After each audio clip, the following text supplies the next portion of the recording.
Around the world, I'm moving quickly to end wars, settle conflicts, and restore the planet to peace. I want peace, and I don't want to see everybody being killed. And you take a look at the death in the Middle East and the death that's taking place between Russia and Ukraine. It's been going on, and we're going to end it.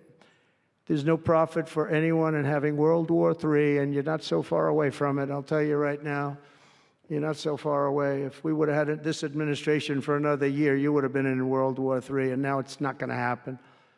In the Middle East, I've restored my policy of maximum pressure on Iran, designed to bring peace.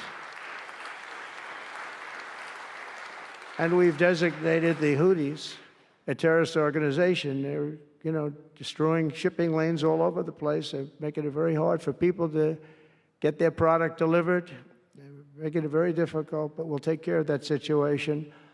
And we've secured a ceasefire in Gaza, and we're bringing in the hostages, and we're bringing them home to their families. Some of them are in pretty bad shape, I have to tell you.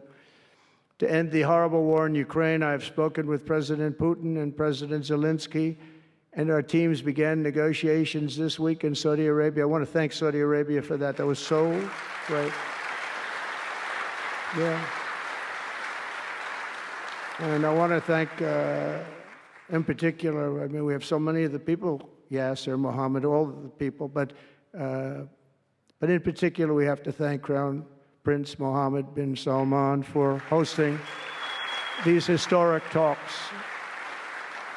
And talks that went very, very well. Steve was there, Steve Witkoff was there, and Michael was there, Michael Waltz and others, and they really went well. It's a big step. We got to get that war over with. You have to see the people that are dying. I look at the pictures, the satellite pictures of the field. It's a level field, and it looks like a modern-day version of Gettysburg, and you know what that means. It is just carnage. It's horrible. And, it's not American soldiers. It's not even soldiers from the Middle East in the case of Ukraine, Russia, but it's people, it's young people from Russia and Ukraine mostly that are just being decimated. It's flat fields. And a bullet goes, and a bullet only stops when it hits somebody. And the level of people being killed in that battle, soldiers, young soldiers, in some cases old soldiers, because they're running out of people. They're running out of soldiers, in one case. But think of it, a modestly successful comedian, President Zeleensky, talked the United States of America into spending $350 billion to go into a war that basically couldn't be won, that never had to start and never would have started if I was president, not even a chance. And it didn't start for 4 years, never would have started. But a war that he, without the U.S. and Trump, will never be able to settle. They'll never settle that war without our involvement. That's why they did such a great job this weekend. That's why Saudi Arabia did such a great job this weekend in hosting. The United States has spent $200 billion more than Europe, and Europe's money is guaranteed. They get their money back. It's a form of a loan. Nobody knows that. I know that. I said, why isn't somebody saying, we do it the same way? And we spent much more money. We have to equalize. But while the United States gets nothing back, so they get their money back. It's a loan. We just give our money. And we had a deal based on rare earth and things, but they broke that deal. But they broke it 2 days ago. We had a deal because I said, we're spending $350 billion, and Europe gets their money back in the form of a loan, and we don't. We're just giving the money hand over fist. That's the Biden administration for you. But they're no longer dealing with the same United States as they were dealing with a few months ago. Why didn't crooked Joe Biden demand equalization, and that this war is far more important to Europe than it is to us, and that there's a very big, beautiful ocean, a separation? This is, we're helping Europe. We're trying to help Europe. On top of this, Zelensky admits that half of the money that we sent them is missing. They don't know where the money is. He said, well, we don't know where half of it is. That's great, wonderful.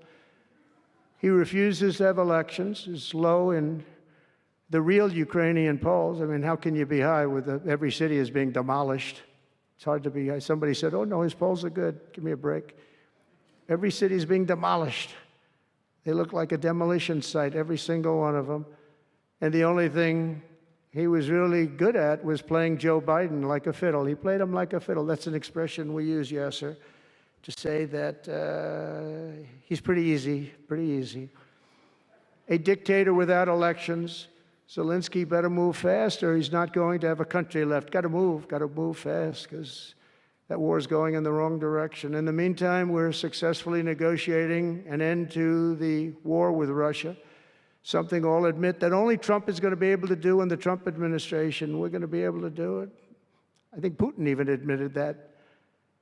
Biden never tried. Europe has failed to bring peace, and Zelensky probably wants to, maybe he wants to keep the gravy train going. I don't know what's the problem, but he hasn't been able. He's very upset that he wasn't invited. He could have come if he wanted to, but that he wasn't invited to Saudi Arabia. But he's been working for 3 years. There's never been even meetings or phone calls to stop this war. It's a horrible thing. I figure Russia's lost 900,000 soldiers. I think that Ukraine's lost probably 700,000. And it's a terrible thing. You'll see bodies and body parts all over the field, all over. We see them very accurately through satellites. I love Ukraine, but Zelensky has done a terrible job. His country is shattered, and millions of people have unnecessarily died. And you can't bring a war to an end if you don't talk to both sides. You got to talk. They haven't been talking for 3 years. So we hope to see a ceasefire soon and to reestablish stability in Europe and the Middle East. Thank you very much. And as I've said before, it's my hope that my greatest legacy will be as a peacemaker and a unifier. That would be a great legacy.